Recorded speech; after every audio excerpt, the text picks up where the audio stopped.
우리 인생이 광야 같다. 그런 이제 사실 인생이 광야라는 생각을 늘 하게 되죠. 인생이 광야 같습니다. 광야에는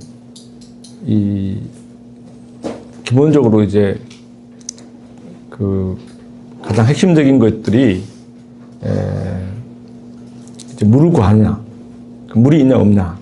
사실 이게 생명과 죽음에 대한 그 광야를 다녀보면 가장 확실한 게 생명과 죽음의 경계선이 명확해요. 물이 있으면 살고 물이 없으면은 죽음, 이런 개념이에요. 그리고 생명이 어디 가다가 광야가 있는데 가다가 생명이 막 지금 나무가 몇 개 보이고 풀이 보이잖아요. 반드시 가면 거기는 물이 있어요. 오아시스가 있습니다. 이런 맥락에서 놓고 보면 우리의 삶도 광야 속에서 이제 오아시스를 찾아서 거기에 이렇게 정착하는 게 사실은 우리 삶의 어떤 목적이기도 하잖아요. 광야에는 1차적으로 정해진 길이 없어요. 정해진 길이 없으니까 그 광야를 통과할 때 그 이제 대상들이 그 하는 말 중에 제가 다 기억은 못 하는데 인상적인 것은 목마를 때만 물을 마셔라. 그 다음에 또 하나는 다리가 아플 때만 낙타를 타라. 뭐 이런 여러 가지 그 교훈들이 쭉 있어요. 그래서 보면은 실제로 제가 이렇게 잘 모르고 물 한 반 병 정도가 있을 때 광야를 들어갔었어요. 요 반병 정도 들고 그러다 보니까 이제 광야를 지나면은 굉장히 기후가 건조하기 때문에 목이 빨리 말라요. 그러다 보니까 막 한 30분, 40분 정도 물 없이 지냈는데 진짜 힘들었어요. 그런 경험이 잘 생각이 나고 우리 인생이라는 것이 정해진 길이 없기 때문에 인생에도 정답은 없어요. 뭐 어느 길로 가는 게 정답이다. 이 정답이 명확하게 없기 때문에 그 하나님의 인도함을 받는 그러니까 구름 기둥과 불 기둥이라는 이 개념 자체가 하나님의 인도함을 받느냐 못 받느냐에 따라서 그게 인생의 길이 달라지기도 하잖아요. 인생의 길이 뭐 추락하기도 하고 또 이렇게 아니면은 뭔가 문제가 있지만 또 그걸 극복하고 나가기도 하고 하잖아요. 이렇게 생각해 보면 이 광야를 통과한다는 것에 대한 어떤 그 의미가 굉장히 또 우리 각자에게 다르게 다가올 수가 있습니다. 개인적으로 생각해 보면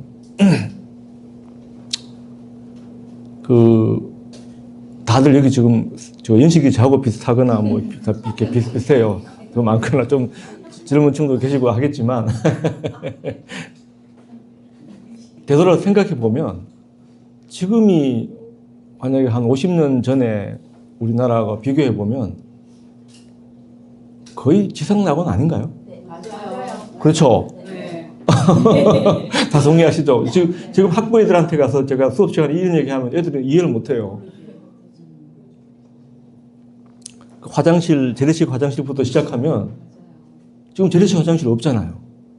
있어요. 있어요? 깊은 산속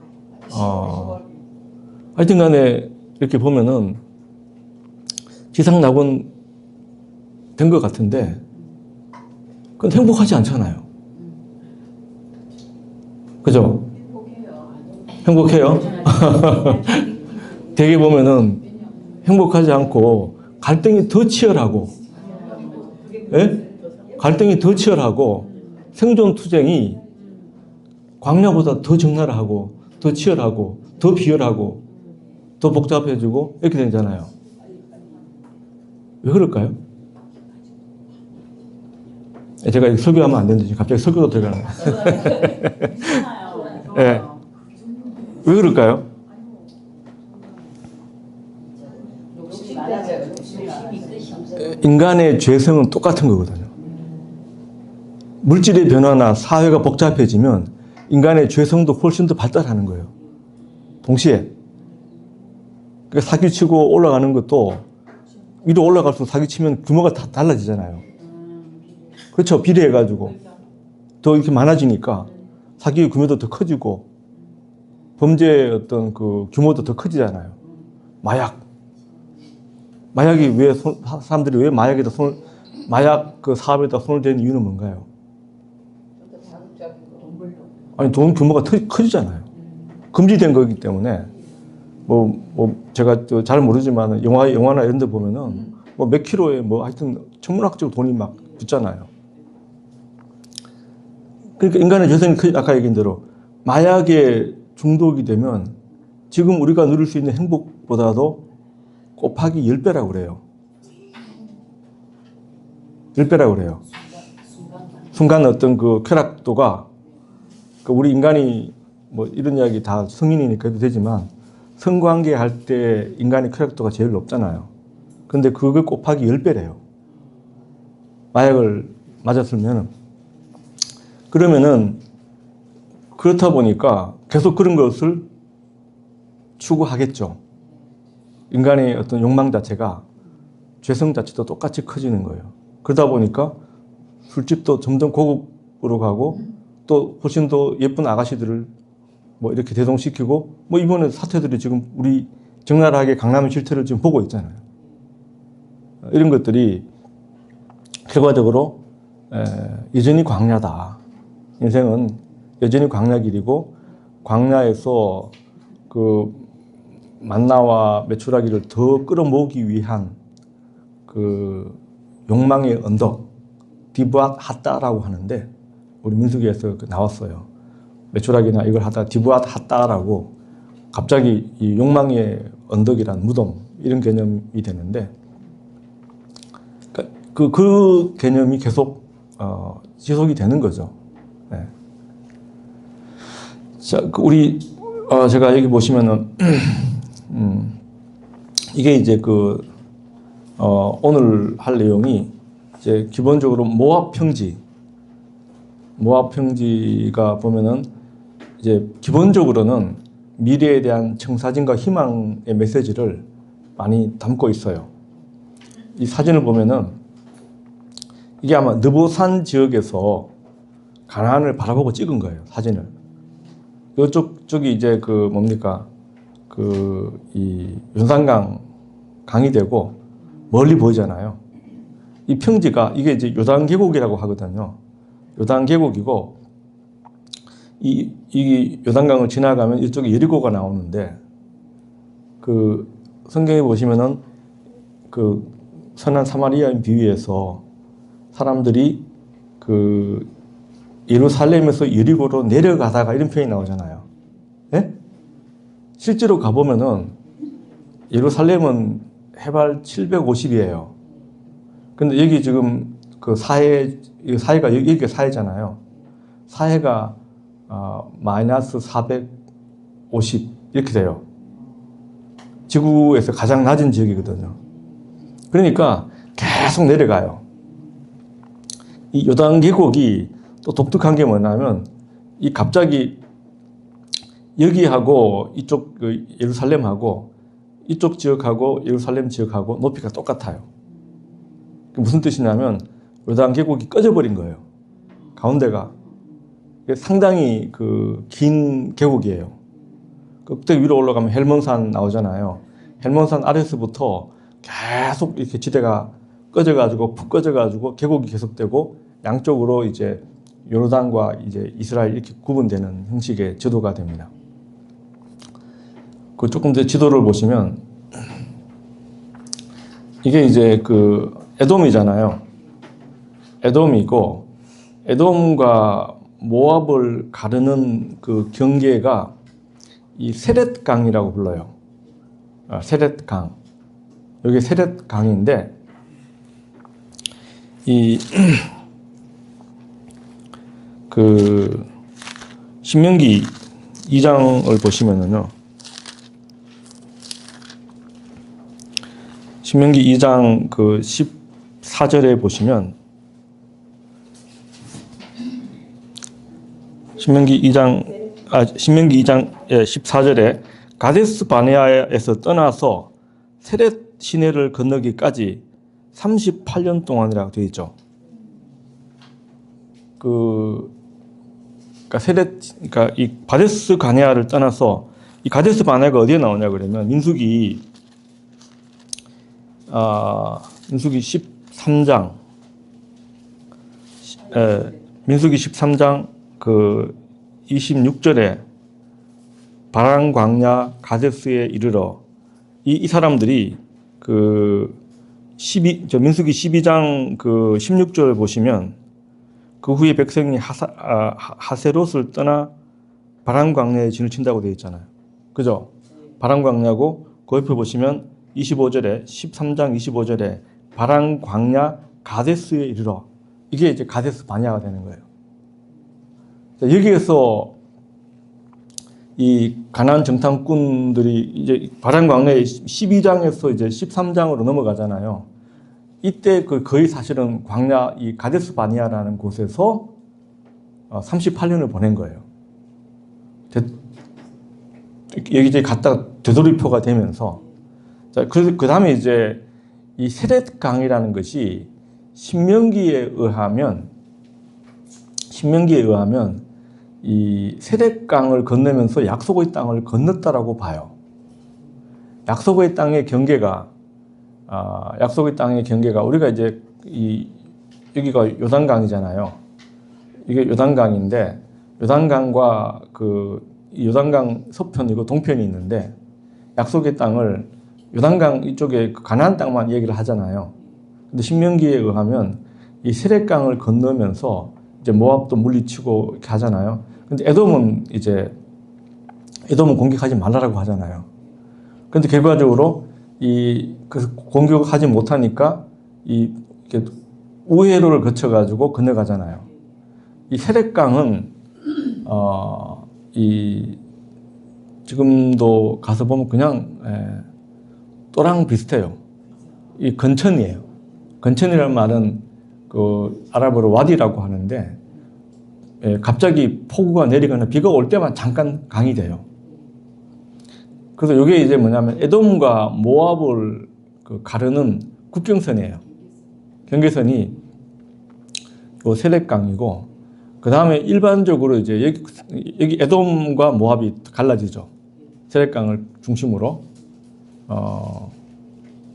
혹시 요르단 페추라 가보셨죠? 가보신 분 계실 테죠. 페추라 가다 보면 요 세렛강을 건너가게 됩니다. 요 밑에가 이제 에돔 지역의 페추라가 됩니다. 그 다음에 이 모압이 있잖아요. 그럼 모압이 있고 위에가 암몬이에요.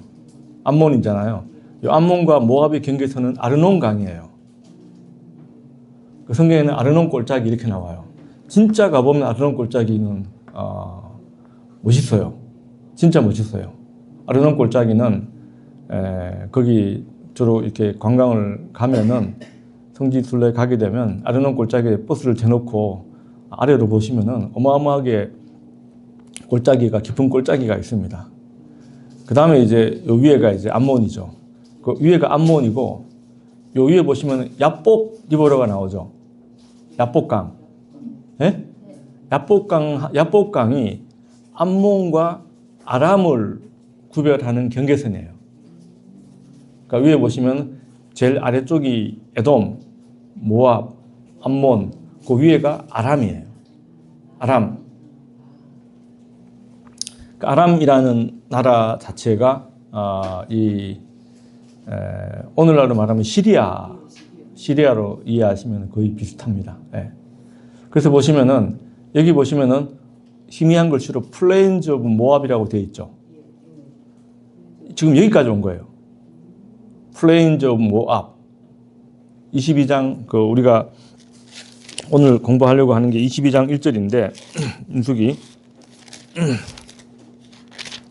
22장 1절에 보시면 이스라엘 자손이 또 길을 떠나 모압 평지에 진을 쳤으니 요단 건너편 곧 여리고 맞은편이라. 여기 여리고가 있잖아요. 그죠? 여기 여리고가 있고 모압 평지 여기고 요단강 여기 요단강이에요. 이 졸던 리버라고 있잖아요. 졸던 리버가 이쪽이고 여기 사해가 되죠. 그러니까 여기 바로 지금 길만 건너가면 예리고가 되잖아요. 길만 건너가면 예리고가 되는 이런 시점이에요. 여기에서 지금 여기까지 와서 여기에서 이제 일어난 사건들이 신명기 끝날 때까지 요 모압 평지에서 다 사건들이 일어납니다. 지금 공간적인 무대는 모압 평지예요. 그러니까 22장 1절에 강을 건너서 이 광야를 건너서 38년 동안 헤매다가 이제 건너가지고 이 모압 평지까지 와요. 모압 평지까지 와요.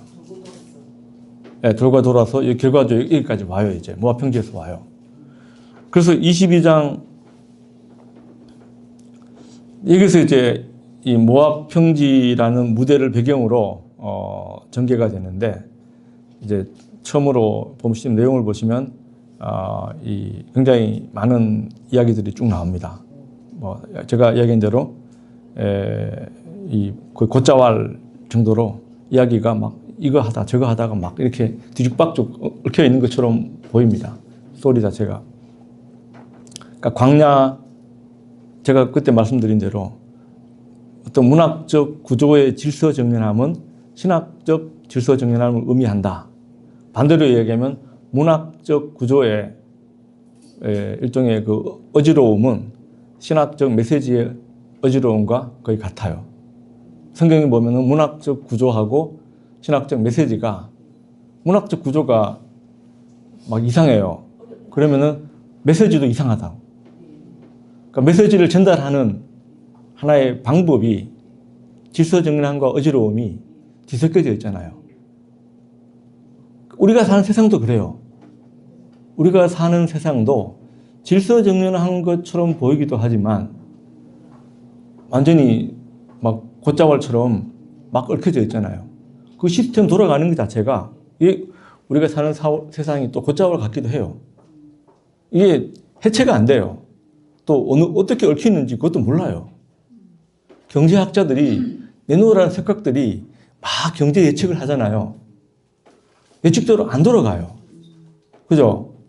인간의 심리나 이걸 다 연구하더라도 물건이 잘 팔려가 막 나가요. 이게 왜 잘 팔리는지를 설명할 수가 없어요. 초등학생들이 뭐 중학생들이 여자아이가 옛날에 보면은 그 옷을 골라가지고 인터넷에서 자기가 인터넷 매장을 그 서울에 가서 동대문 시장이나 이런 데 가서 이제 옷을 자기가 막 가지고 와요. 떼가지고 와요. 그리고 자기 홈페이지에다가 그걸 걸어놓고 판매를 하는데 불티나게 팔리는 거예요. 그래서 얘가 중학교 3학년짜리가 회사를 차린 거예요. 왜 전부 다 이런 식의 놓고 보면 인간의 심리나 인간의 예측, 이 가능 자체가 예측이 안 된다는 거잖아요. 아무도 몰라요, 사실은. 그렇죠? 딱대로 그냥 뭐 정해진 길로 딱 따라가는 그 삶도 있죠. 그러나 이제 그렇지 않은 삶도 있는 거죠. 그러니까 인생이라는 것, 그러니까 이게 민수기가 보여주고자 하는 것은 우리 인간 세계도 마찬가지로 이 무질서와 질서가 혼재해 있는 거죠. 그러니까 전혀 길이 없는 것처럼 보이지만 또 길이 있기도 하고요. 전혀 길이 안 보이는 것처럼 보이지만 길이 있기도 하고 뭐 이렇게 사실은 우리의 이해와 이 자체 안에 모든 것을 다 풀어 설명할 수 없는 것이죠. 예. 그렇게 놓고 보았을 때 이제 어떤 이런 복잡한 내용들이 있습니다. 첫 번째로 나온 이야기가 이제 발람 이야기예요. 발람 이야기인데 요 이야기가 이제 데이르 알라라는 곳이 있어요. 데이르 알라라는 것이 이제 발람 이야기와 비슷한 이 모압 지역이기도 한데 데이르 알라라고 제가 여기 영상을 하나를 좀 더 올려놨는데 예. 여기 보시면 지금 현재 데이르 알라라는 곳이 이제 이런 모습이에요. 이게 그 고고학적인 사이트예요. 고고학적인 사이트인데 요르단 그 암만이라는 지금 현재 암만이라는 그 요르단의 수도가 암만이거든요. 암만이 수도인데 그 위에 조금 더 올라가면 북쪽으로 제라시 쪽으로 가는 길로 올라가면 이 데이르 알라라는 지명이 나와요. 그게 성경에서 얘기하는 수콧이라고 또 보통 불러요. 그래서 지금 사진이 잘 안 나오는데, 예. 하여튼 이런 고고학적인 사이트가 있습니다. 그래서 여기에서 이제 또 비문이 인스크립션이 이제 발굴이 이루어집니다. 이게 데이르 알라라는 그 여기서 나온 비문인데 이때 그 발람이 그 당시에 유명한 예언자로 이 비문에 의하면 예언자로 나와요. 점술가로 나와요. 그러니까 발람이라는 이 이야기 자체는 요르단의 수콧 지역이나 이쪽에 옛날에 그쪽 지역에서 이미 실제 했던 인물이라는 이야기가 돼요. 이름이 발람 똑같이 나와요. 근데 이 사람도 예언자로 나오고 점술가로 나오는데 이제 곧 큰 재앙이 닥칠 것이다. 이런 내용들의 메시지를 담고 있어요. 이 내용 자체가. 이 데이르 알라 비문 자체가. 그걸 보면은, 우리 성경 이야기에 나오는 발람 이야기와, 상당히 또 관계가 있는 비문입니다. 자, 이 발람이라는 이야기는 22장에서 24장까지 모압 왕이죠. 모압 왕 발락이 돈으로 이제 유명한 점술가를 고용해서 요즘 우리 시대하고 비슷하죠. 요즘 하도 뭐 점술가 막 이렇게 나오니. 예. 자, 모압 왕 발락이 돈으로 발람을 고용을 해서 이스라엘을 저주하려고 시도를 합니다. 그래서 보면은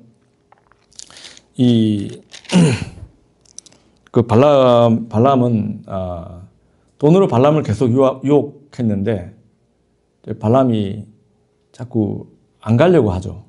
그러니까 자꾸 막 돈을 주면서 나는 내가 받은 전께대로 이야기할 수밖에 없다. 그러니까 돈으로 매수하려고 해도 그 어떤 수요자의 욕구에 맞게 그렇게 할 수 없다. 계속 이렇게 거부를 합니다. 근데 이제 할 수 없이 이제 더 많은 돈을 주고 이러니까 할 수 없이 따라가요. 따라가는데 갑자기 나귀가 이제 발람을 때리죠. 칩니다. 치니까 갑자기 나귀가 사람을 치니까 깜짝 놀랐는데 나중에 보니까 하나님의 사자가 이제 그걸 막아서죠. 자, 이 이야기 자체는 아마 제가 생각하기에는 구약 성경 가운데 우리가 현대적인 의미로 설명할 수 없는 가장 특이한 어떤 사건입니다. 나귀가 사람을 친다. 자, 이거는 나귀가 사람을 때린다는 건데 이 개념은 구약 성경의 이야기가 대부분 구약 성경은 신화나 이런 것들이 거의 없어요. 신화가 거의 없어요. 가장 신화적인라고 할 수 있는 게 이 사건이에요. 이 사건 말고는 구약 성경의 내용이 황당무계하거나 이런 내용들이 거의 없습니다. 대개 이제 다른 나라의 그 당시에 동시대에 메소포타미아나 이집트나 이런 데서 발견되는 신화를 보게 되면 진짜 내용들이 황당하거든요. 그런 내용들이 많이 있는데 성경에는 그런 내용들이 거의 없는데 그나마도 가장 황당하다고 케이스를 들라고 하면 이게 거의 유일합니다. 이것도 기본적으로 그래서 할 수 없이 이제 따라갔는데 발람이 예언을 해요. 23장에서 이제 발람이 4번 예언을 해요. 발람의 예언이 23장 1절에 그 이야기가 나오고 발람이 7절에 보시면 발람이 예언을 전하여 말하되 쭉 설명을 합니다. 예, 쭉 설명을 하고 그 다음에 두 번째 예언이 그 18절에 보시면 예언을 이야기를 하고 이제 가장 그 유명한 예언이 어디냐면은 그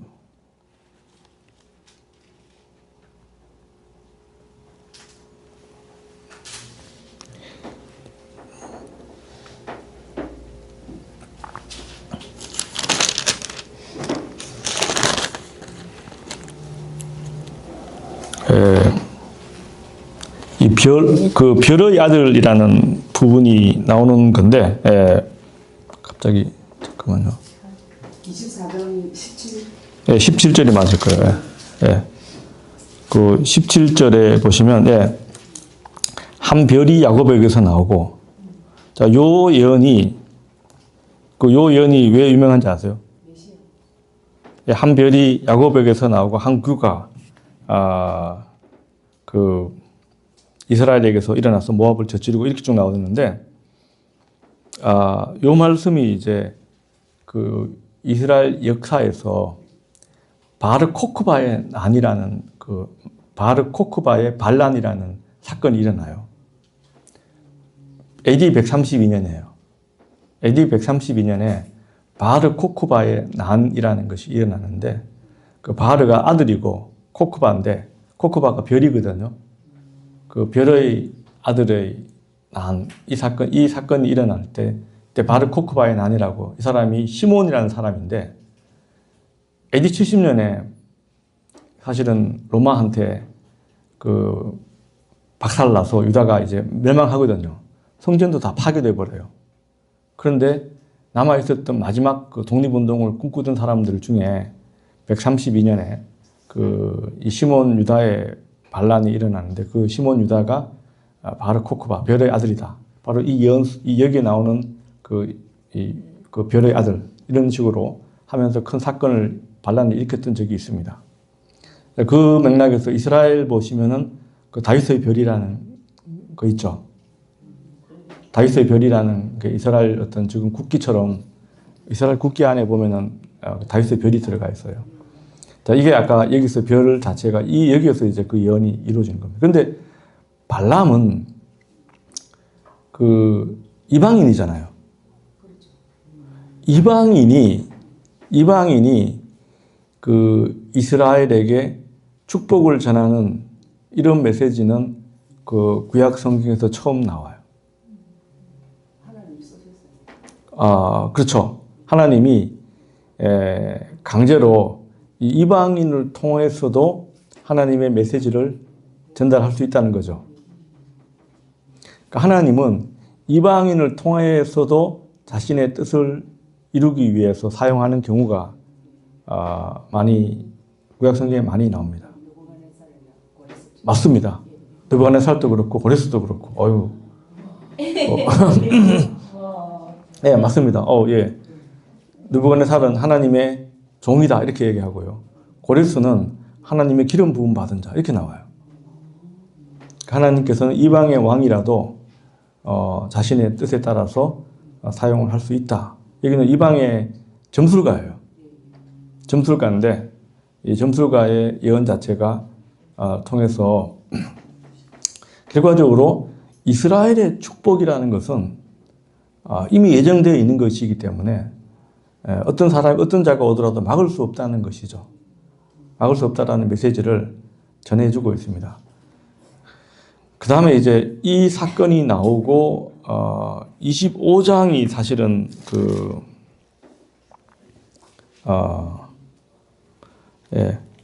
25장 그 1절에서 5절까지요. 혹시 우리 신순이 선생님 오셨어요? 그러면은 이인숙, 정은아,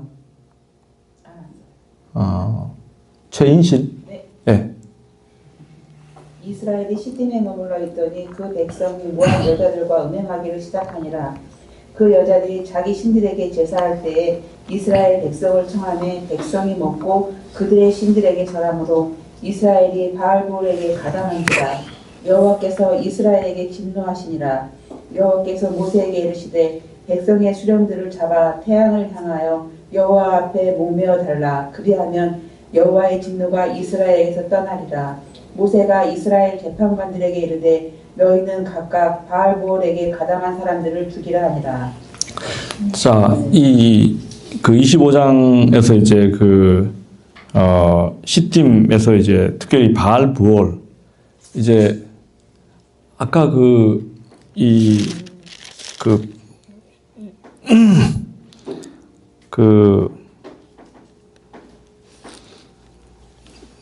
발람이 있죠. 발람이라는 사람이 고향이 어딜까요?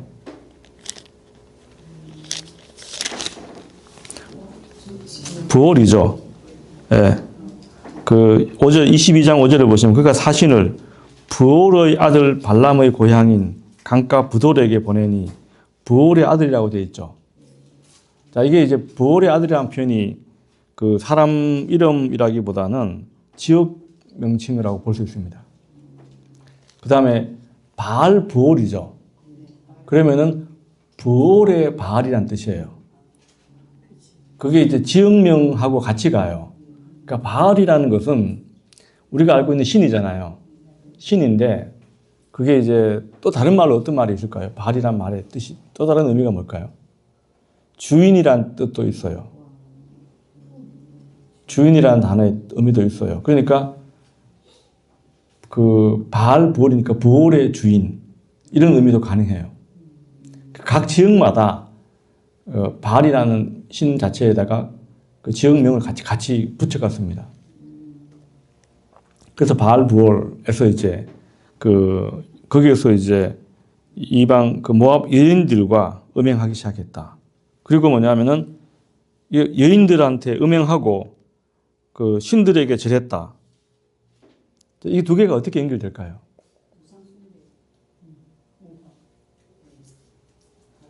그러니까 이게 신전과 어떤 음행과 이 둘 사이의 관계가 무엇일까? 신전에서 음행을 한다는 거잖아요. 음행을 하고 신전 간다는 개념보다 신전에서 음행하면서 그게 바로 이제 성경에서는 우상숭배라고 얘기를 하잖아요. 그러니까 고대 가나안 지역에서는 이 바알 종교의 특성 중에 하나가 이 성전 이 창기 제도, 성전에 남자 남창이라고 그러죠. 여창 이걸 동시에 둬요. 자, 이게 어떤 의미냐면은 그들의 세계관이에요. 세계관이 하늘에서 이제 비가 오죠. 그럼 땅이 그것을 받아가지고 만물을 이제 키워내잖아요. 생명을 주고 만물을 키워내요. 자, 이거하고 남성이 여성에게 하여튼 정액을 줘서 여성이 그걸 받아가지고 아기를 낳잖아요. 그죠? 이 둘 사이의 관계가, 유비 관계가 같은 거예요. 무슨 말인지 이해가시죠? 유비 관계로 따지면 이 유비 관계가 같기 때문에 가나안 사회는 농업 사회예요. 농업 사회니까 농산물에 대한 축복 자체가 절대적으로 중요한 것이죠. 그렇게 됐을 때 가뭄이 왔을 때 비를 촉진하기 위한 행동이 성전에서의 성행위를 통하여 하늘에 비를 내리게 할 수 있다. 자, 이게 신앙 체계가 되어버린 거예요. 이 체계 자체가 이 어떤 성전에서의 음행하고 이 사람들의 신앙 체계가 일치하는 거예요. 자, 그러니까 성경에서는 이걸 어떻게 평가합니까? 아주 가증스러운 것이다. 정말 이거는 뭐 도저히 입에 담을 수도 없다. 이런 표현으로 계속 이야기를 하고 있습니다. 근데 보통 사람들은 어떨까요? 그쪽으로 많이 가죠. 그 사람들이, 이스라엘 사람들은 그 유목민들이란 말이죠. 농업을 잘 몰라요. 유목민들 출신인데 농업을 잘 모르는데 가나안 땅에 들어가니까 가나안 사람들이 농사도 훨씬 잘 지어요. 그래 물어보니까 왜 농사 잘 지었냐 그러니까 이렇게 해라. 이렇게 하니까 그 당연히 그런 쪽으로 따라갈 수밖에 없죠. 이렇게 하면서 이제 어떤 그 가나안 이 바알 종교라는 거는 욕망의 종교예요.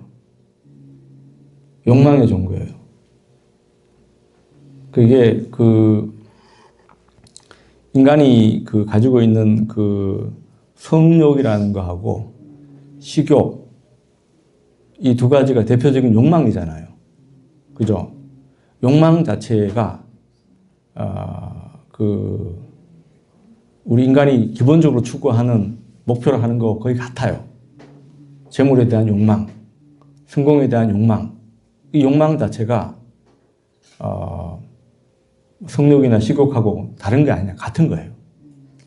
같이 나와요. 그 두 개가 따로 분리된 개념이 아니에요. 자, 그러다 그렇게 놓고 보면 이 가나안의 바알 종교의 이런 특성 자체. 그래서 성경에 보시면 신명기 23장을 보시면요. 23장 그 17절에 보시면 이스라엘 여자 중에 창기가 있지 못할 것이요 이스라엘 남자 중에 남창이 있지 못할 것이니 이렇게 됐잖아요. 이건 무슨 뜻일까요? 남창과 여창이 있었다는 것을 의미해주고 있죠. 그죠? 그러니까 성경에서는 이런 것들 자체를 두지 말라 이렇게 한 이유가 되는 거예요. 그러니까 가나안 사회의 어떤 바알 종교라는 게 오늘날 우리 시대하고도 뭐 크게 다르지 않습니다. 똑같습니다. 네, 똑같아요. 욕망 자체를 극대화시키고 무한 욕망을 꿈꾸게 하는 것이죠. 무한 욕망을 꿈꿔라. 욕망을 절제하지 마라. 발산하라. 우리 시대의 어떤 거의 그 가치관과 거의 다르지 않은 것이죠. 그래서 일단은 그 25장에 그렇게 하면서 이것에 이제 이것에 대해서 죽이라고 얘기를 하고 그 다음에 6절에서 보시면은 그 회막문에서 사람들이 막 죽잖아요.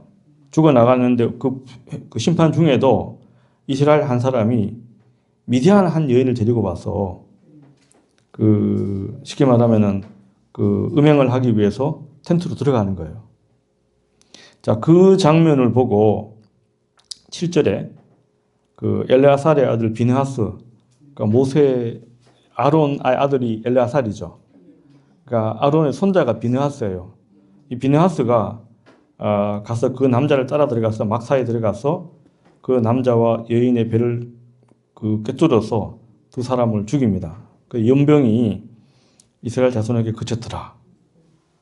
자, 그러면서 이제 나온 이야기가 13절에 보시면 12절에 그러므로 말하라.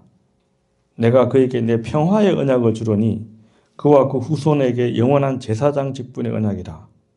그가 그의 하나님을 위하여 질투하여 이스라엘 자손을 속죄하였습니다. 그러니까 이 사건으로 인하여 평화의 조약, 화평의 조약이라는 언약인데 구약 성경의 언약이 많이 나오죠. 우리가 알고 있는 첫 번째 언약은 아브라함 앞에 노아 언약 창세기 9장에 나오죠. 그 다음에 아브라함 언약 창세기 15장과 17장에 나와요. 아브라함 언약 같은 경우 할례를 통하기도 하고 15장에서는 또 언약을 체결할 때 새가 지나가고 뭐 이런 이야기가 나와요.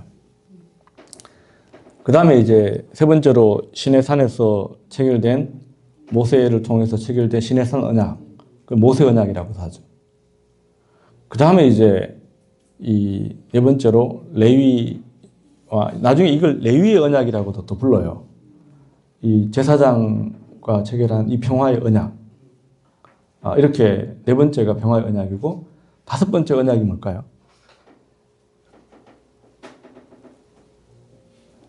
다섯 번째 언약은 다윗 언약이에요. 예. 하나님이 다윗과 체결한 언약이 사무엘하 7장에 나옵니다. 이게 다섯 개의 언약인데 그 중에 이 네 번째 언약이 이 비느하스를 통해서 제사장, 영원한 제사장 직분의 언약이라고 이렇게 나옵니다. 근데 레위인들이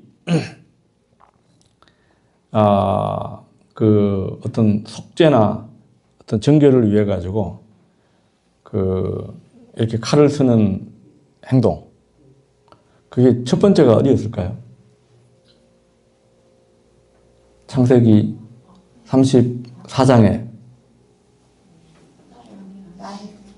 네, 맞습니다. 디나가 강간을 당했잖아요.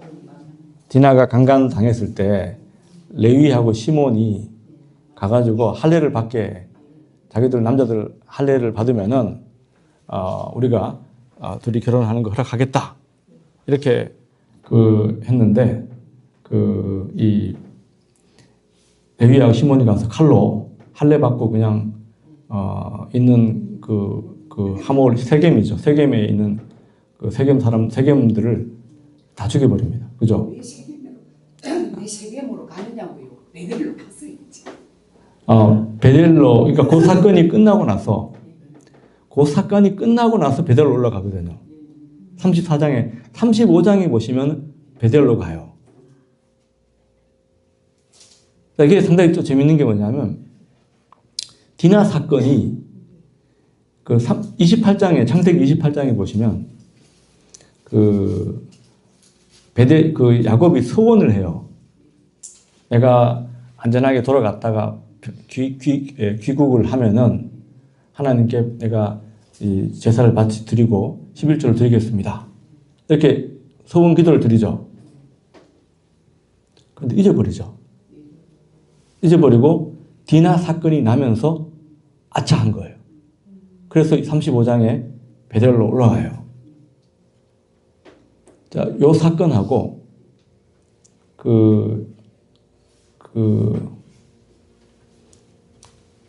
입다 사건 있죠.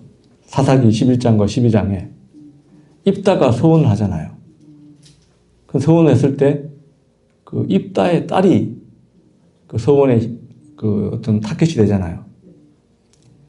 그러니까 입다의 딸이 소원의 타켓이 되면서 이제 그 사건이 일어나죠. 그러니까 입다와 입다의 딸, 야곱과 야곱의 딸 디나. 이게 아버지가 성급하게 소원하면서 소원을 안 지켜서 딸들이 희생이 됐다는 점에서는 두 개가 거의 맥락이 같죠. 그러니까 함부로 우리가 소원하지 말라라는 이 메시지가 성경에 보면은 나오는데 그 두 개가 하여튼 비슷한 맥락에서 아버지의 잘못된 소원을 지키지 않았어. 소원 자체를 야곱은 소원을 지키지 않았고 입다는 소원을 잘못한 것이라고 볼 수 있겠죠. 하여튼 그렇게 해서 된 사건으로 또 비슷하게 이야기가 됩니다. 그래서 그 다음에 이제 이 25장 16절에 보시면 여호와께서 모세에게 말씀하여 이르시되 미디안을 대적하여 그들을 치라. 이는 그들이 속임수로 너희를 대적하되 부올의 일과 미디안 지휘관의 딸 부올의 일과 미디안 지휘관의 딸 부올의 일로 연병이 일어날 것을 죽임을 당한 자매 고스비의 사건을 너희를 유혹하였습니다. 자, 그러므로 이제 여기서 이제 발람 이야기는 안 나오죠. 25장에서 발람은 언급이 안 되죠. 그런데 보시면 미디안을 치라고 그랬죠. 그죠? 31장으로 가시면 예? 31장은 이제 그 미디안을 치는 이야기예요. 25장 그 17절의 내용을 실행하죠. 그래서 발람을 치는 이야기인데 16절에 보시면 보라 이들이 발람의 꾀를 따라 이스라엘 자손을 부올의 사건에서 여호와 앞에 범죄하게 하여 여호와의 회중 가운데 연병이 일어나게 하였더라. 이렇게 돼 있죠. 근데 우리가 앞에서 본 발람하고 31장 그 16절에 나와 있는 발람하고는 연결이 잘 안 되잖아요. 발람은 안 나왔잖아요. 그죠? 근데 발람은 안 나오는데 그러니까 이거 두 개가 연결이 잘 안 되죠. 그래서 그 많은 사람들은 이걸 어떻게 해석할까요? 첫 번째 이제 발람에 대한 발람이 실패했을 때 바알부올 사건 25장의 이 사건 자체를 발람이 첫 번째 이스라엘을 저주하는데 실패하니까 하나님이 그 메시지가 안 나오니까 실패하니까 이 다른 방법을 썼는데 이게 바로 모압의 여인들과 음행하는 이 사건으로 발람이 인도를 했다. 발람이 알려줬잖아. 알려준 거죠. 예, 이런 식으로 하면서 이제 발람 그거 제일 까는 것 같아요. 죄값으로 미디안까지 나중에 미디안을 치게 되는 것이죠. 예. 그렇게 연결을 할 수가 있습니다.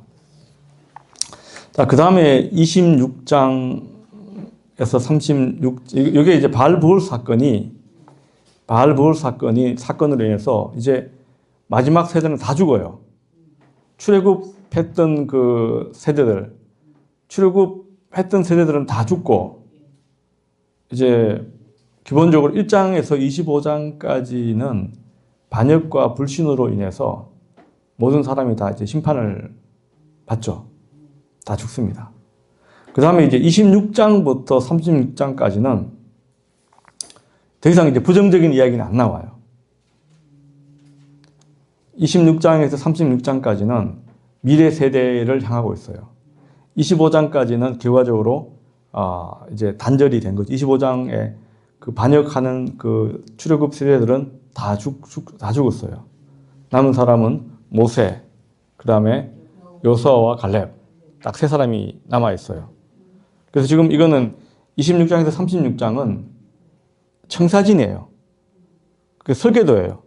가나안 땅에 가서 지켜야 할 내용들, 일종의 그 새로운 이스라엘이 어떤 건설해야 할 설계도, 건축 설계도 같은 거예요. 국가 설계도 같은 거예요. 그래서 이제 두 번째 인구조사가 26장에서 이루어져요. 아까 우리 1장에서 인구조사가 이루어졌잖아요. 1장에서의 인구조사는 그 광야를 통과하기 위한 그 20세 이상의 남자들이잖아요. 두 번째 인구조사도 마찬가지예요. 똑같이 뭐냐면은 20세 이상으로 전쟁에 나갈 만한 사람을 계수를 하라고 합니다. 그래서 숫자가 거의 같습니다. 그 별로 의미가 없어요. 조금 줄어요. 이것도 마찬가지로 이제 가나안 땅에 들어가야 되잖아요. 가나안 땅에 들어가기 위해서는 가나안 땅에서 전쟁을 또 해야 되잖아요. 이 가나안 땅에서 전쟁을 할 그 새로운 어떤 젊은 사람들을 모집하기 위해서 인구조사를 실시한 것이다. 두 번째 인구조사의 대상 이 사람들은 가나안 땅에 들어갈 사람들이에요. 그래서 보시면은 그 65절에 26장 65절에 마지막에 보시면 이런 여호와께서 그들에게 대하여 말씀하시기를 그들이 반드시 광야에서 죽으리라 하셨습니다. 이러므로 여분의 아들 갈렙과 눈의 아들 여호수아 외에는 한 사람도 남지 아니하였더라. 사실은 다 이렇게 죽었어요. 자, 그 다음에 이제 27장에 가면 그 슬로보아스의 딸들 이야기가 나와요.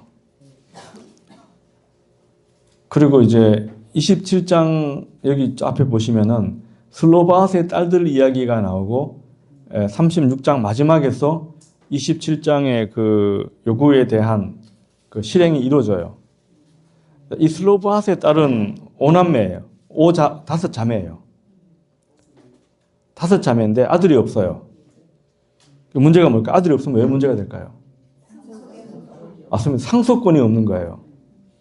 상속권이 없습니다. 상속권이 없는데 그래서 자기들은 지금까지 어떤 뭐 문제가 없었다. 결과적으로 우리에게도 상속권을 달라. 그렇게 이야기를 해요. 그러니까 모세가 그 하나님한테 다시 질문을 해요.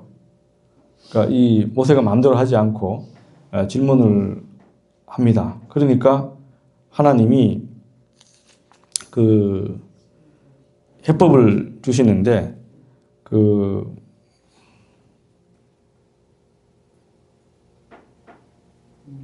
아들이 없고 만약에 이제 딸들만 있어요.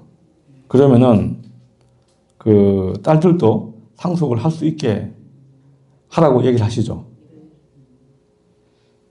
그러니까 이 이야기를 보면 하나님도 꽉 막힌 분이 아니라는 거잖아요. 독재자가 아니라는 뜻이에요. 그죠? 하나님도 독재자가 아니에요. 내가 말했는데 네가 감히 어떻게 여자들이 감히 내한테 저항을 해?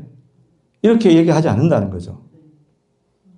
그 광야 이야기를 통해서도 보면은 하나님이 물 달라고 불평하는 것에 대해서는 심판하지 않습니다.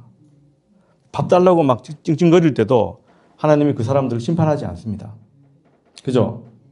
물 마실 거, 먹을 거 달라고 요구하는 거 가지고 하나님이 절대로 그걸 가지고 심판하지는 않습니다. 마찬가지로 여성들이 아들이 없잖아요. 아들이 없으면은 상속을 못 받으니까 여성들이 있는데 여성들에게 통해서 이제 아버지의 이 이름을 이어가기 위해서는 유산을 물려받아야 되잖아요. 자, 여기에 대해서 이제 하나님이 슬로바스의 딸들이 맞다. 라고 이야기를 하죠. 그 다음에 나중에 이것이 36장에서 어떻게 해결됩니까? 지파랑 그거 문제다. 예, 이게 다시 말하면은 땅의 경계가 딱 정해져 있는데, 지파의 경계가 정해져 있는데, 이 슬로바스의 딸들이 다른 지파의 남자와 결혼을 하게 되면 땅 자체 경계선이 바뀌어 버리잖아요. 그렇기 때문에 같은 지파 내의 남자들과 결혼을 하라라고 하죠. 자, 이렇게 해가지고 문제가 해결되죠. 자, 이 케이스는 27장과 36장, 27장에서 요구를 하고 36장이 제일 마지막에 이것이 이루어졌다라고 얘기를 하죠. 이것은 뭘 의미할까요? 그러니까 새로운 세대의 문제 해결 방식을 보여주는 거예요. 아주 긍정적인 신호죠. 항상 모든 세대는 모든 어느 사회나 문제가 있어요. 그죠? 문제는 있는데 그 문제를 해결하는 방식 자체가 합리적이고 타당성을 지녀야 되잖아요. 그 다음 절차가 민주적이어야 돼요. 그러니까 하나님이 이렇게 요구했을 때 하나님도 남성 중심적이고 이 사회 이렇게 안 하잖아요. 요구가 정당할 때는 들어서 이것을 다시 말하면 새로운 세대들이 문제를 제기하고 문제를 풀어가는 방식 자체가 새로운 희망을 보여주는 거예요. 중요한 것은 사실 그래요. 모든 문제가 요즘 제가 쓰는 말 중에 고체형 인간과 액체형 인간이라는 말을 쓰는데 사고가 고체화되어 있으면 이거는 그 현실 적응력이 안 되잖아요. 그죠? 사고가 다 굳어 있으면 이거는 유연성이 부족하잖아요. 그러니까 요즘 시대는 워낙 시대가 빨리 바뀌잖아요. 그러니까 시대에 맞추기 위해서는 내 자신의 사고가 액체화가 되어 있어야 한다. 그 액체화가 된다고 해서 자기 자신이 없어지는 게 아니잖아요. 맞춰가면서 적응하기 위해서는 액체적 사고를 해야 한다. 이런 제가 표현을 많이 쓰는데 마찬가지예요. 그러니까 이 사건을 보게 되면 새로운 시대는 새로운 질서, 새로운 세대가 들어온단 말이죠. 새로운 질서, 그다음 새로운 질서에 의한 새로운 해결 방식, 자, 이런 것들을 보여주면서 이제 희망의 메시지를 전달하고 있는 것이죠. 그 다음에 28장에서 보시면 그 안식일, 그 다음에 초하루, 안식일, 초하루, 유월절, 칠칠절, 일곱째 달 초하루, 그 다음에 속죄일, 장막절, 여기까지 내용을 이걸 조금 오늘 중심으로 제가 설명을 조금 드리겠습니다.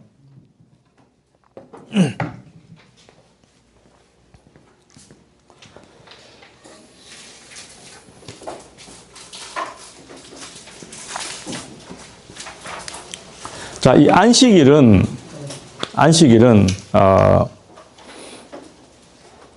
되게 우리가 하루가 있잖아요. 하루는 어떻게 만들어지나요? 해가 뜨고 네? 해가 뜨고 해가 지고 자연 과학적으로 설명하면 하루는 어떻게 만들어져요? 지구가 한 바퀴 돌잖아요. 한 바퀴 도니까 지구가 자기 전체를 한 바퀴 돌아요. 태양이 여기 있잖아요. 그러니까 태양과 마주 보면 빛이 태양과 이제 태양 쪽을 향하면 낮이고 반대편으로 오면 밤이 되는 거잖아요. 그죠? 자연 현상과 관계가 있죠. 그러면은 한 달은 어떻게 형성이 돼요? 태양을 중심으로 지구가 달이 지구를 한 바퀴 돌면은, 예? 한 바퀴 돌면은 그게 한 달이 되죠. 한 달이 돼요. 그러니까 우리가 한 달, 이런 달이 한 바퀴 돌면 한 달이 돼요. 이것도 자연 현상과 관계가 되어 있죠. 그러면은 안식일은 어떻게 될까요? 안식일은 자연 현상과 관계가 있습니까?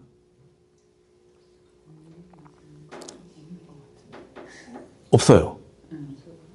가장 특이한 게 안식일이에요. 안식일이 안식일 날 쉬어야 한다. 이거 누가 이야기했어요? 옛날부터 처음 조선 시대는 어떻게 사는지 제가 모르겠어요.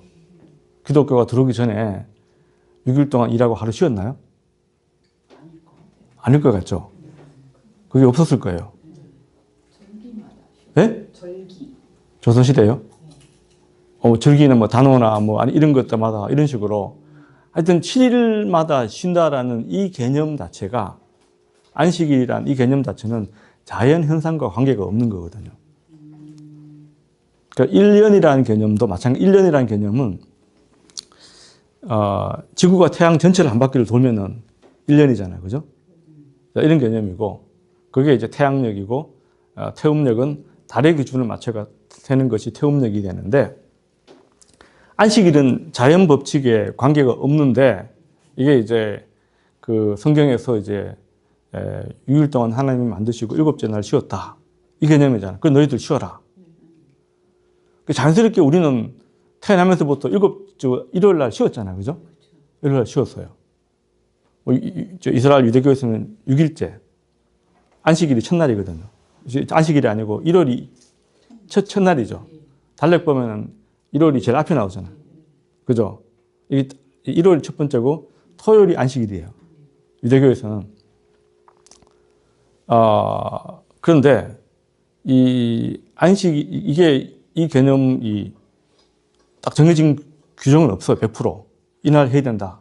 이런 규정이 없다 보니까 러시아가 그 소비에트 이제 혁명이 일어나고 나서 이거 서구적 전통 이거 우리 필요 없다. 우리는 한 달에 한 번만 쉬면 된다. 이렇게 해가지고 한 달에 한 번만 쉬었어요. 네? 그런데 어떻게 됐을까요?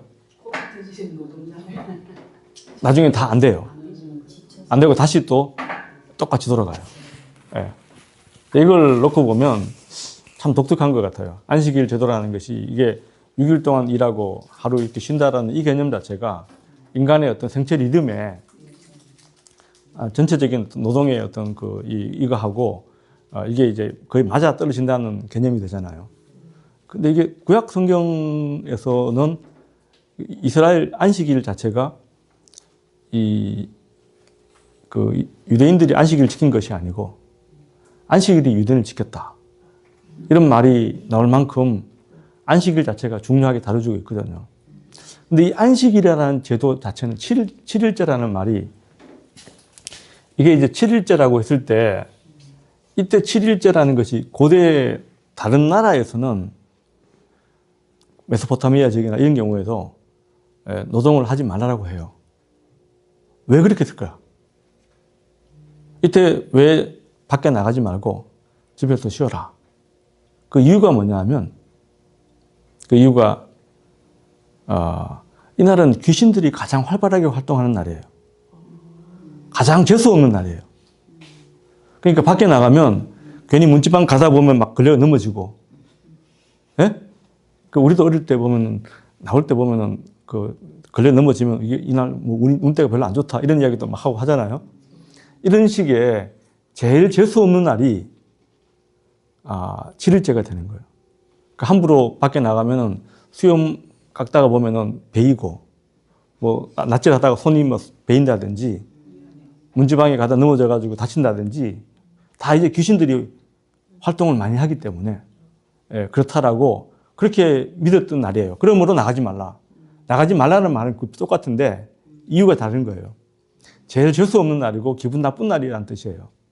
근데 성경에는 이걸 완전히 뒤집어서 가장 거룩한 날이다. 그러므로 하나님이 쉬었기 때문에 너희도 쉬어라. 너희도 또 신명기에서는 그 너희들이 이집트에서 이제 그 노예 생활을 했기 때문에 인권 보호를 위해 가지고 모든 사람을 다 쉬게 만들어라. 이 두 가지가 동시에 나와요.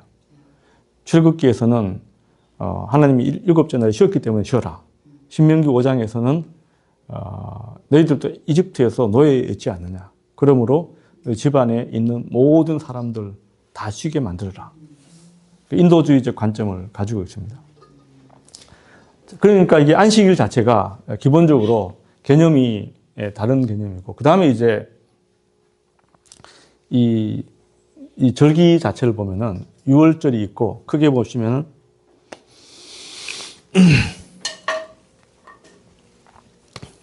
6월절. 6월절은 1월 14일이에요. 그 니산월이 되는데, 이거 1월 14일이고, 그 다음에 그 샤브오트라고 하는데 맥추절.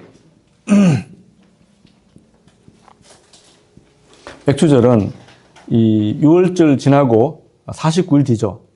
6월절 후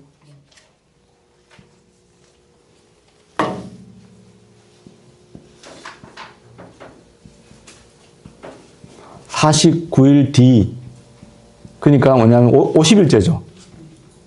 50일째가 맥추절이에요. 맥추절이에요. 그 다음에 장막절이 있죠. 장막절은 7월 15일이에요. 크게 이렇게 3대 절기가, 성경에는 크게 이렇게 3대 절기가 있어요. 근데 우리가 6월절은 왜 6월절이 만들어졌을까요? 출애굽할 때 네. 그 장자 죽이는 그 사건 그렇게 연결시키죠. 그죠? 자, 근데 이제 기본적으로는 이제 6월절 요때가 뭐냐면, 이게 그 유목민들의, 사실은 기본적으로 그전에는 유목민들의 절기, 그 유목민들은 요 무렵에 어떤 일을 했냐고 그러면은 양의 털을 잘라요. 털을 잘라가지고 판매하고, 그래야지 새털이 나잖아요. 이런 그 유목민의 절기가 요 시기에 비슷하게 맞아 떨어지게 있어요. 그 다음에 뭐냐면은, 그 다음에 이제 그 다음에 이제 뭐냐면은, 그 6월절 다음에 무슨 절? 무교절이죠. 무교절이라는 요 개념이 같이 어우러지죠. 자, 요거 6월절은 유목민하고 그다음에 사실은 농업절기가 두 개가 기본적으로 같이 이루어지던 절기가 돼요. 무교절인데 요때 이제 추수를 뭘 추수했을까요? 밀은 아니고 보리. 예, 보리 추수예요. 보리 추수를 하던 기간이에요. 그러므로 유목민의 절기하고 보리 추수하는 농업절기가 요 기간에 일반적으로 많이 쉬었던 그 가나안 사회의 절기가 있었어요. 그런데 이스라엘이 가나안 땅에 들어왔을 때 이 농업절기를 역사적으로 재해석을 해요. 역사적으로 출애굽, 그러니까 이스라엘은 그 자기들의 그 역사하고 출애굽 사건 이 자체를 기존에 있었던 절기 자체를 재해석을 해요. 그래서 뭐냐면 이 6월절에 먹는 음식이 양고기, 그 다음에 그 무교병, 그 다음에 그 쓴나물이죠. 이 세 개를 먹어요. 자, 이게 보면은 이 농업적이나 이런 것들이 보리가 있고 하잖아요. 그러면은 양고기는 아까 얘기한 대로 양을 잡아서 문설주에 피를 발랐잖아요. 이 출애굽 사건 때 경험하고 이 양의 털을 깎는 이 개념하고 연계가 되잖아요. 그 다음에 또 무교병은 누룩 넣지 않는 빵이잖아요. 그러면은 이것도 농업 절기로 보게 되면 그 묵은 누룩을 버리고 새로운 누룩으로 이제 교체하는 기간으로 놓고 보면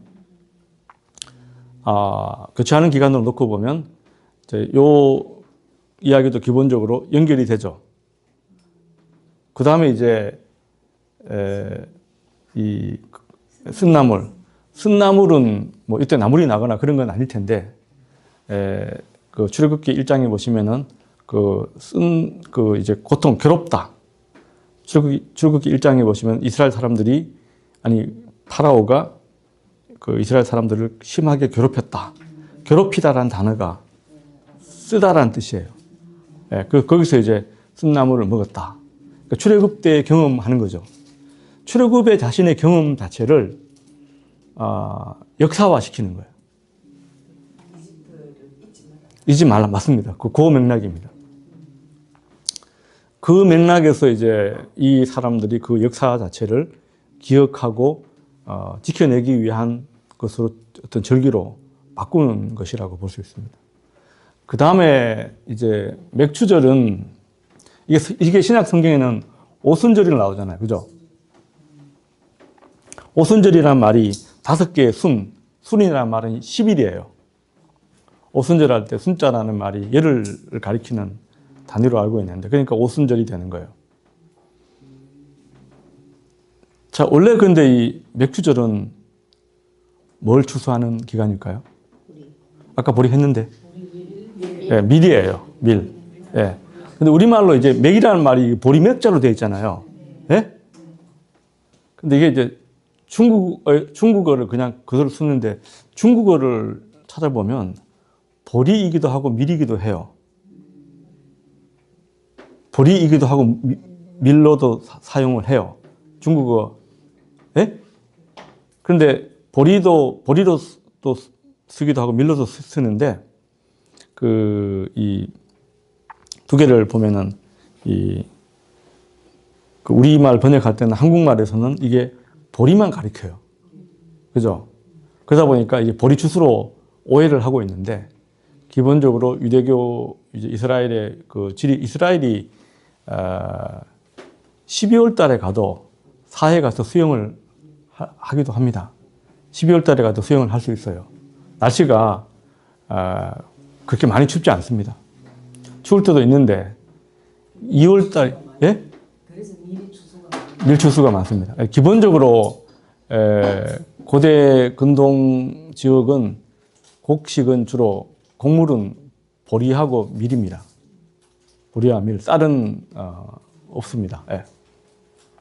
그런데 이제 나중에는 이 유대교 절기 중에 이 시내 산에서 성경에는 안 나와요. 성경에는 안 나오는데 시내 산에서 말씀 받은 것을 기념하는 주간이에요.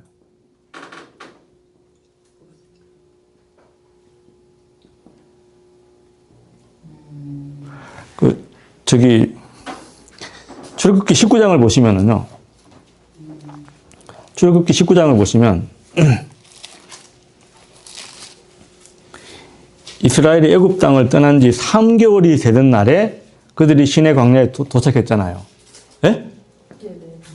시내 출애굽해가지고 3개월이 되던 해니까 지금 이제 한 50일밖에 안 되는데 50일밖에 안 되는데 요 전통에 의해서 이 절기 자체를 시내 산에서 말씀 받은 것을 기념하는 주간으로 이게 지키게 됩니다.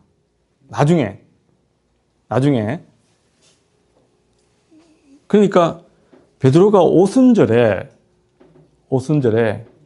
그 성령이 왔잖아요. 예?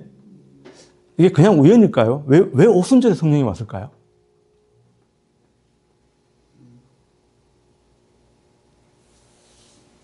오순절에 성령이 왔을까? 이거죠. 시내 산에서 하나님이 임재하셨잖아요.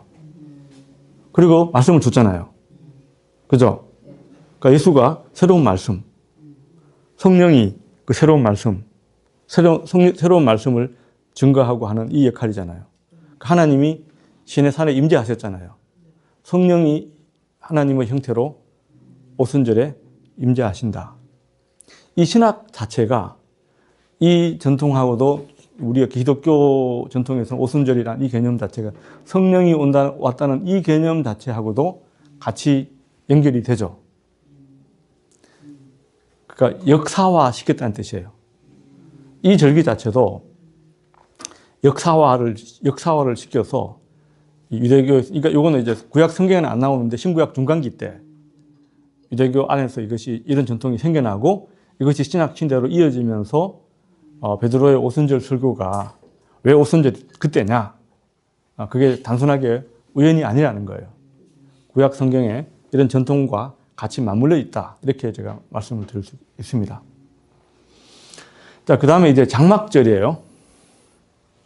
이 장막절은 7월 15일이에요.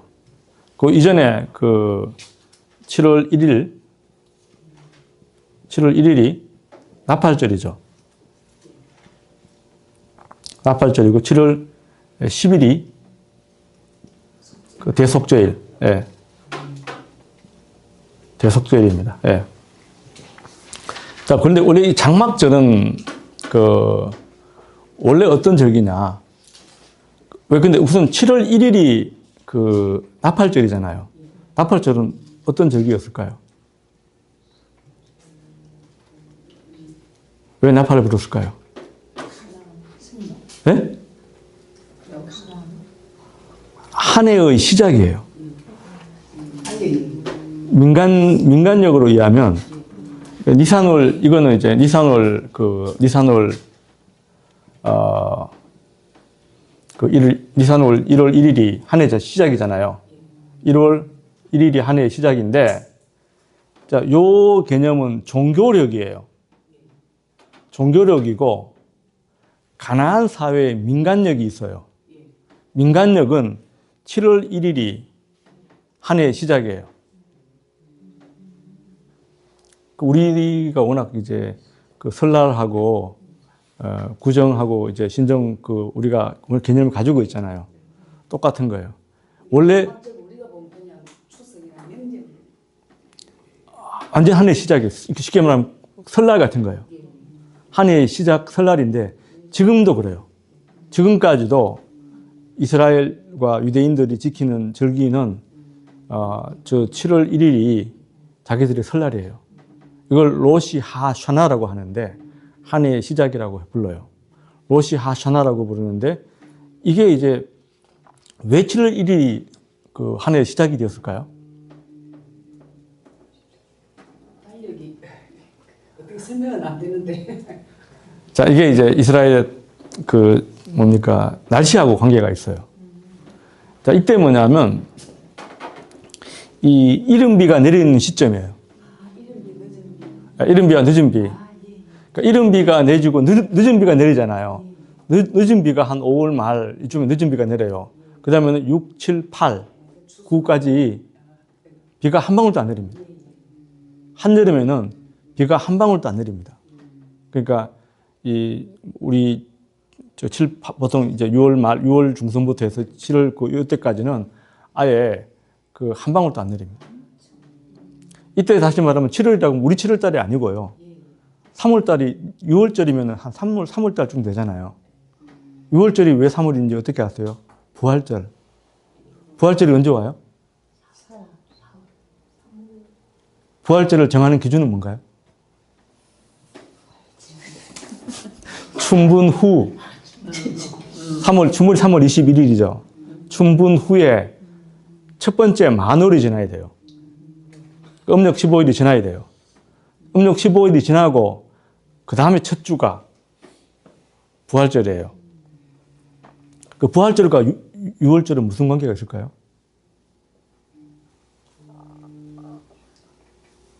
예수님이 6월절에 어린 양이 그 제물이 되셨잖아요. 그 안식 후 첫날이에요. 안식 후 첫날에 부활하셨잖아요. 그 6월절은 금요일 날 6월절이 되는 거죠. 예수님 돌아가신 게 6월절에 돌아가셨으니까.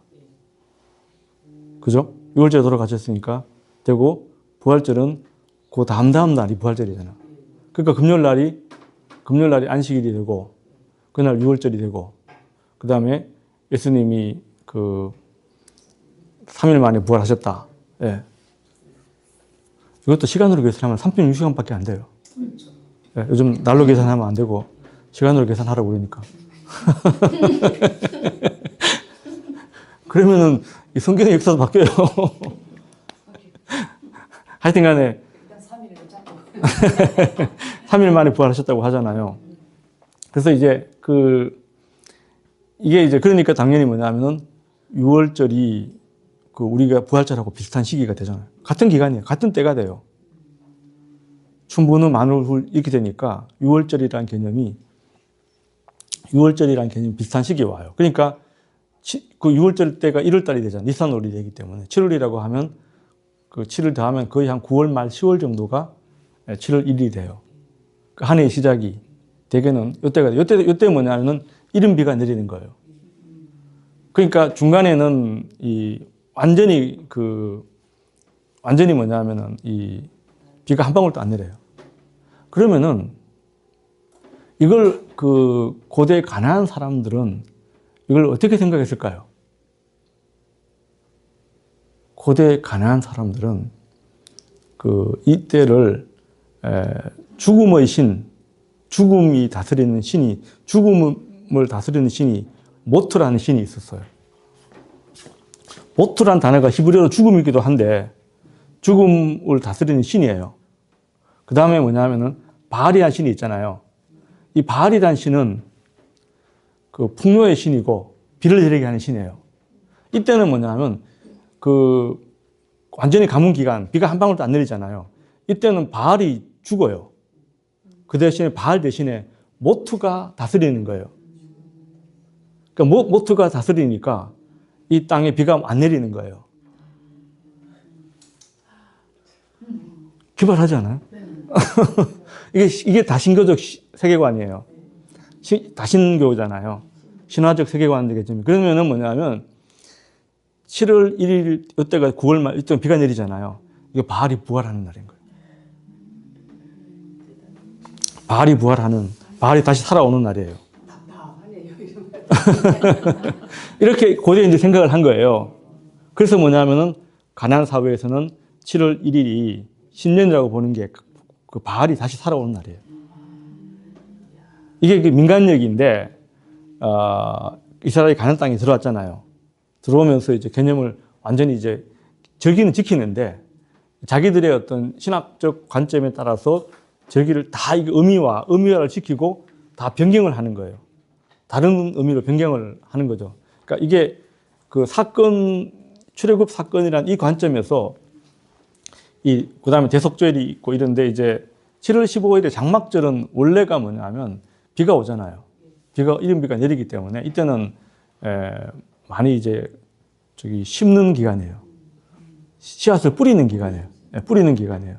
그리고 또 뭐냐면은 씨앗을 원래는 이제 6, 7, 8 한 3개월 정도 비가 한 방울도 안 내리잖아요. 그러면은 뭐가 제일 맛있을까요? 과일이죠. 네. 과일은 진짜 당도가 이렇게 높잖아요. 이때 과일 추수를 해요. 과일 추수를 하고, 그 다음에 뭐냐면, 비가 내리기 때문에, 그러면 비가 이제 농토가 좀 멀리 있잖아요. 그러면은 일을 많이 하기 위해서는 농사 짓는 그까지 근처에다가 텐트를 치는 거예요. 텐트를 치고, 거기서 자고, 아침에 일찍 일어나서 일하고, 저녁 늦게까지 일하고, 자고, 이렇게 하면 일을 많이 할 수 있잖아요. 그러므로 이 사람들이 그 텐트 치는 습관이 있었던 거예요. 그런데 이걸 이스라엘 사람들은 어떻게 해석했을까요? 우리가 광야 생활할 때 텐트 치고 했잖아요. 그걸 기념하기 위한 거예요. 그걸 기념하기 위해서 이제 텐트를 만들어서 이날 하루는 텐트 속에 들어가서 살자. 하루 텐트 속에 가서 지키자. 기념하기 위한 거예요. 이렇게 절기화를 만들어서 이제 어떤 그 삶 속에서 이런 것들을 계속 나가면서 역사화 시키는 거예요. 그러니까 우리가 이 역사화라는 개념이 그 출애굽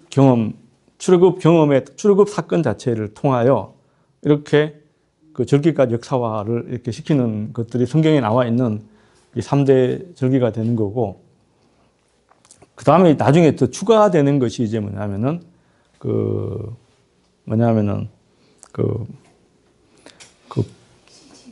불임절 있죠. 예.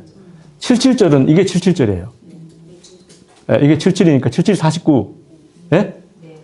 77, 49 다음에 그 다음 날이 이렇게 되는 거니까 77절이 맥주절 이야기하고, 그 다음에 불임절이 있어요. 불임절이 어떤 절기죠? 에스더가 이제 그 페르시아 때 이게 나중에 생긴 이야기. 페르시아 시대니까. 그 다음에 뭐냐면은 하누카라고 있어요. 하누카인데 신약 성경에는 이것이 뭐라고 나오냐면은 수전절로 나와요. 이건 이제 마카비 혁명 때 굉장히 후대가 됩니다. 마카비 혁명 때 이제 이 사람들이 성전을 막 오염이 돼서 성전 자체에 막 돼지머리 갖다 놓고 막 이렇게 하니까 공격을 해가지고 성전을 회복을 시켜요. 근데 보니까 성전을 회복해가지고 불을 피우려고 하다 보니까 기름이 없어요. 그 보면은 이 하누카의 상징은 7촛대거든요. 7촛대가 하누카의 상징인데 기름이 없는데 이 사람들이 기도를 하고 불을 붙였더니만 기름이 없으면서 밤새도록 불이 탔다. 이런 어떤 전설을 가지고 하누카는 이제 성전을 정화하는 그 절기가 되는데 이 의미가 뭐냐면은 7촛대, 금촛대가 그 이스라엘 상징처럼 되어 있습니다. 어디 가도 보면은 그 7촛대를 많이 볼 수 있는 거예요. 그렇게 해서 지금은 5대 절기가 돼요. 지금은 저 3개에다 5개까지 2개를 합해가지고 5대 절기로 지키는데 성경 시대에는 주로 여기 보시면은 유월절, 맥추절, 장막절 뭐 이런 식으로 대속절 이런 우리가 레위기 공부할 때 이야기를 했었어요. 이날은 모든 사람이 다 금식하고 뭐 이렇게 몸을 괴롭히게 하고 이렇게 하라는 이야기가 이렇게 나와 있습니다. 자, 여기까지가 이제 크게 보면은 이 절기에 대한 이야기가 이게 보면은 절기에 대한 이야기가 그 레위기에도 나오고 레위기에도 나오고 또 민수기에도 나오기 때문에 제가 한번 정리를 했습니다.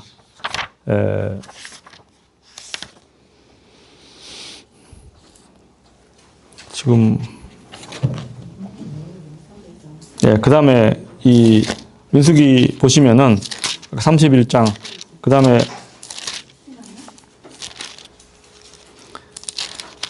그 다른 거는 뭐 다 도피성이라는 거 있죠. 도피성. 도피성이 왜 생겼을까요? 아니 갑자기 사람들이 그냥 막 죽일 때 안 되고 의식하는 네? 죄진 사람들을 그냥 막 죽일까 봐. 사고로 사람을 죽였었죠. 다시 말하면 의도하지 않은 살인이죠. 뭐 사람이 살다 보면 의도하지 않게 뭐 사람을 죽인 경우가 있죠. 자, 그럴 경우 의도된 살인의 경우에는 반드시 그 사람을 죽여야 돼요. 그런데 이제 의도하지 않은 살인의 경우에는 그렇게 얘가 사람을 막 똑같이 죽이면은 이게 지파와 지파 사이에 전쟁이 일어나거든요. 내전이 일어날 수 있어요. 가문과 가문 사이에 전쟁이 일어나면 이게 걷잡을 수 없이 커지잖아요. 자, 그 맥락에서 이제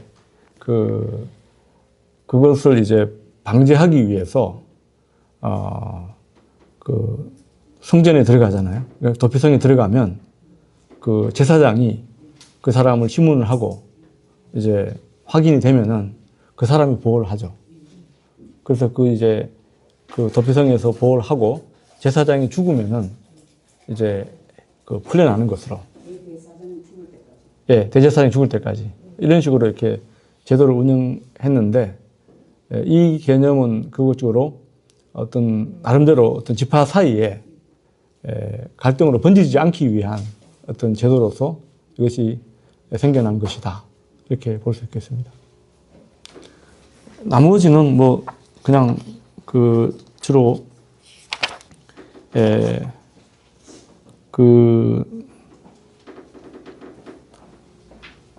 자, 여기까지 민수기를 마무리하겠습니다. 혹시 질문 있으신가요? 혹시 이 설명이나 여기에 대해서 혹시 뭐 궁금한 거 없으신가요?